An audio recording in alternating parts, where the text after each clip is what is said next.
The first scream of 2026 was mistaken for fireworks. That's what the police report would later say. In a quiet suburb outside Madison, Wisconsin, the new year arrived the way it always did.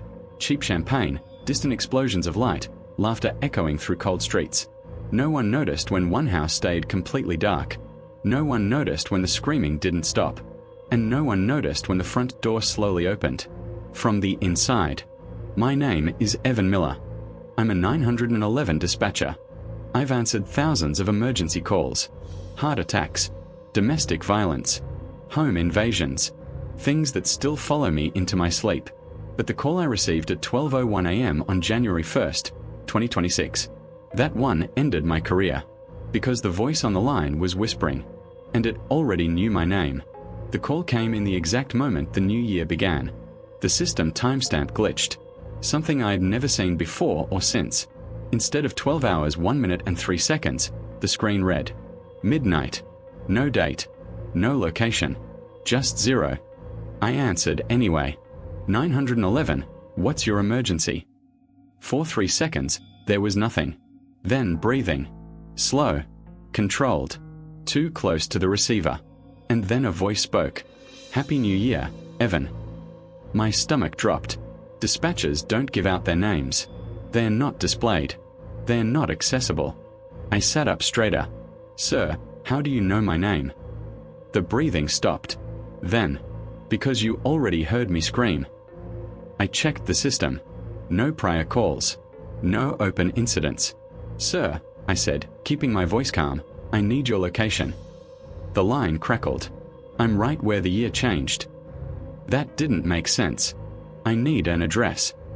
Silence. Then a sound. A clock. Ticking. But not digital. An old grandfather clock. I could hear it clearly. Tick. Tock. Tick. Tock. It stopped at midnight, the voice whispered. But something else started. Later, investigators would piece together what happened inside their house. The Hollis family, Mark, Rebecca, and their 17-year-old daughter, Lily, had invited 2 neighbors over for New Year's Eve. Board games. Wine. Fireworks on TV. Normal.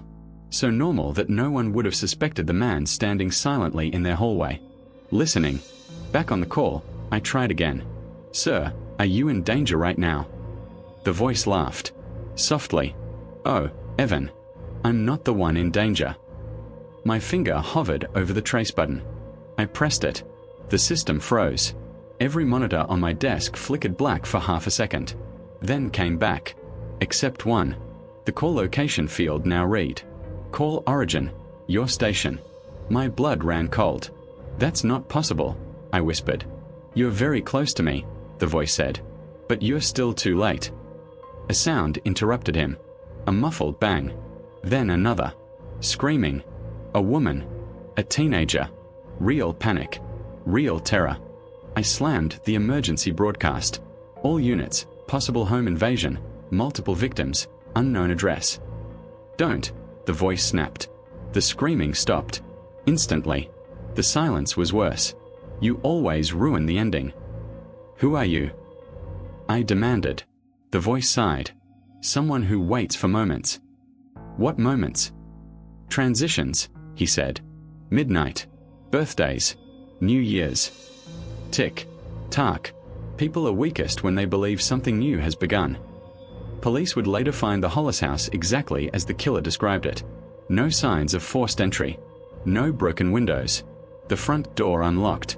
Inside, all 3 family members were found in the living room. Seated upright. Eyes open. Hands folded. As if waiting. Their neighbors were never found. Back on the line, the man whispered something that still wakes me up at night. You should check your reflection, Evan. What? You look different now. My monitor flickered again. For a split second, instead of the dispatch software, I saw my webcam feed. But I wasn't alone. Someone was standing behind me. I spun around. Nothing. Empty room.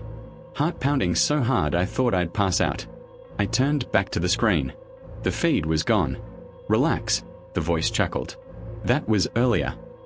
What do you want? Another sigh. I want you to remember the first minute of 2026. The ticking grew louder. Too loud. as if the clock was inside my head. Every year, he continued, people promise to change. They never do. Another sound. Dragging. Something heavy across the floor. But I do. Listen to me, I said, fighting to stay composed. You can still stop. Tell me where you are. The line crackled. I already told you. Tick. Tack. I'm right where the year began. Then the call ended. The system rebooted itself. The call vanished. No recording. No trace. No log. Officially, the call never happened. But at 12:19 a.m., officers responded to a welfare check at the Hollis residence, called in by a neighbor complaining about screaming. They found the bodies at 12:26 a.m. The grandfather clock in the living room was stopped, frozen at 12:01 a.m. The case went cold within weeks. No fingerprints. No DNA. No suspect. Until something else happened. On December 31st, 2026, 1 year later, a dispatcher in Oregon received a call at exactly midnight. The timestamp read, midnight. No date. No location. The voice on the line whispered, Happy New Year. The dispatcher's name was Evan Miller, and I had quit 6 months earlier. I wasn't working that night, but my phone rang at 12:01 a.m. Unknown number. I didn't answer. The voicemail left behind was only 4 seconds long. Breathing. And the sound of a clock. Tick. Tack.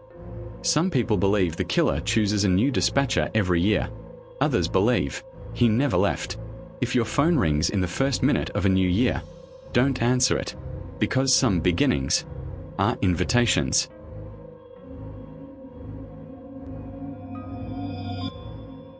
Most people don't choose where they spend New Year's Eve. It just happens. A delayed flight. A closed highway. A wrong turn taken too late. For Rachel Donovan, New Year's Eve 2025 ended inside a roadside motel that no longer appears on any map. And what happened in room 6 was never meant to be counted down. Rachel was a travel nurse, 32 years old. No criminal record. No history of mental illness. The kind of person police trust when she says something went wrong. She checked into the motel at 11:47 p.m. The front desk clerk never looked up. Later, Rachel would say the man smelled like dust. Not cigarettes. Not sweat. Dust. Like an attic that hadn't been opened in decades. You're just in time, he muttered, sliding her the key. Rachel forced a smile. Just need a few hours of sleep. The clerk tapped the bell once. Hard. Everyone does. Room 6 was at the end of the row. No neighboring cars. No lights in the windows. Just darkness, and the sound of wind rattling loose metal. Inside, the room smelled clean. Too clean. Bleach layered over something older. Rachel dropped her bag and checked her phone. No signal. She shrugged it off. Small towns. Mountains. Normal. She turned on the TV. Static. Then suddenly, a countdown clock filled the screen. 13 minutes and 2 seconds. No channel number. No logo. Just white numbers on a black background. Ticking down. Rachel frowned. That's weird. She reached for the remote. It didn't respond. The numbers kept ticking. 12 minutes and 58 seconds. 12 minutes and 57 seconds. Her phone buzzed. One bar of service appeared, just long enough for a notification. Her heart rate spiked. She typed back, "Who is this?" No response.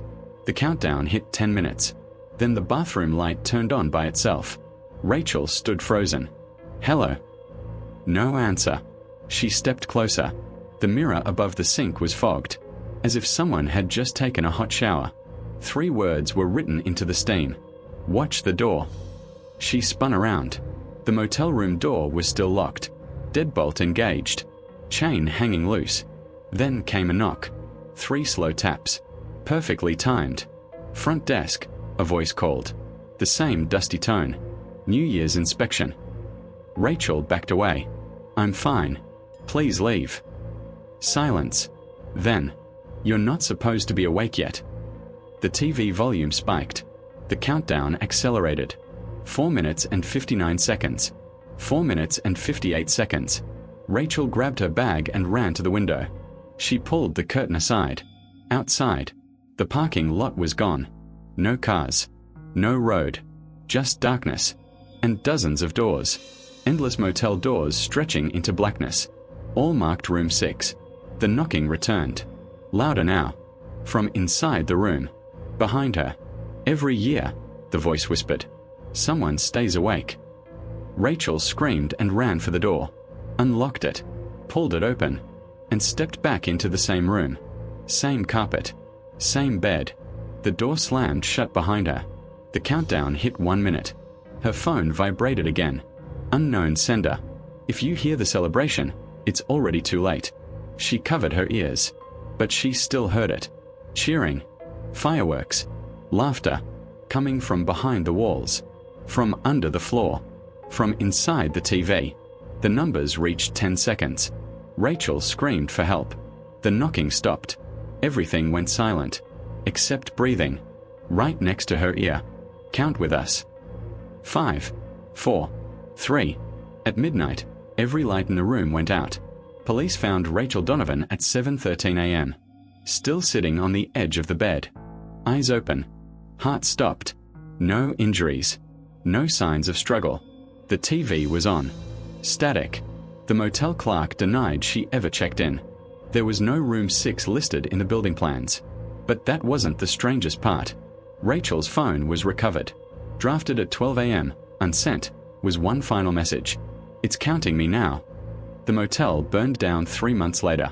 Cause: electrical fire. No bodies inside. But firefighters reported something unusual. All the clocks inside the building stopped at midnight.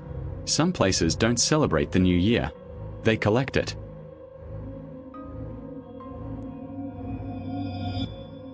On December 31st, 2025, most Americans were watching the clock, waiting for midnight, waiting for fireworks, waiting for a reason to believe the next year would be better. But in Harris County, Texas, one neighborhood never reached 2026. Officially, time moved forward. But for the people inside Oak Hollow cul-de-sac, the year stopped breathing. The call came in at 11:58 p.m. A woman named Angela Brooks dialed 911 from her kitchen. Her voice was calm. Too calm. "I think something's wrong with the countdown," she said. The dispatcher asked her to explain. Angela hesitated, then whispered, "It keeps restarting."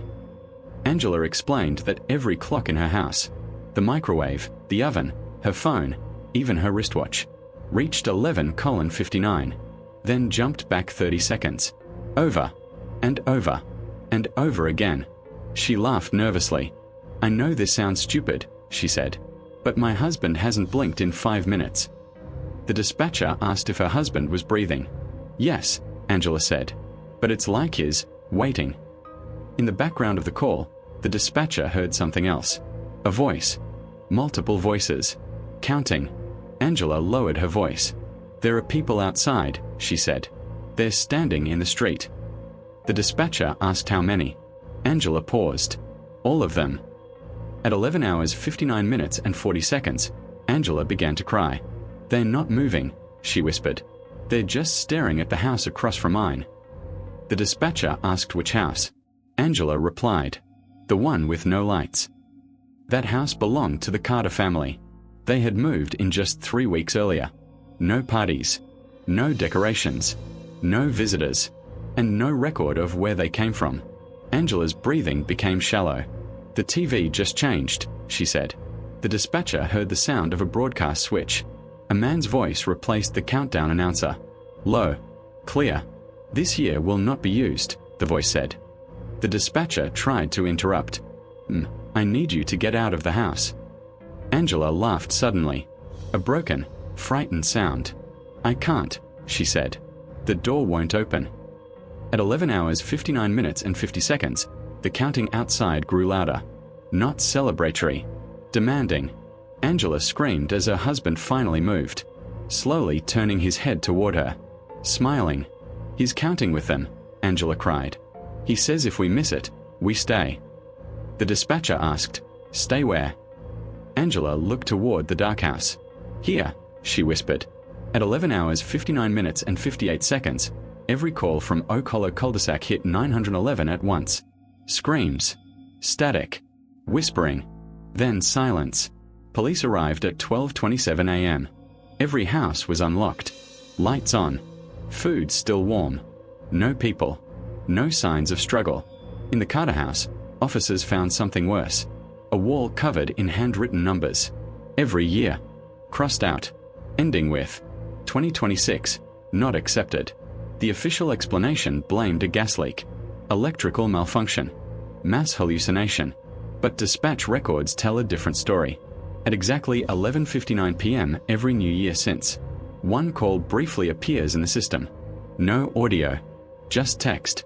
And if you're watching this, if you've made it this far, check the time. Because some years don't begin. They keep people. Before you scroll, check the time. If it's past midnight, this story already knows you. Please like and subscribe.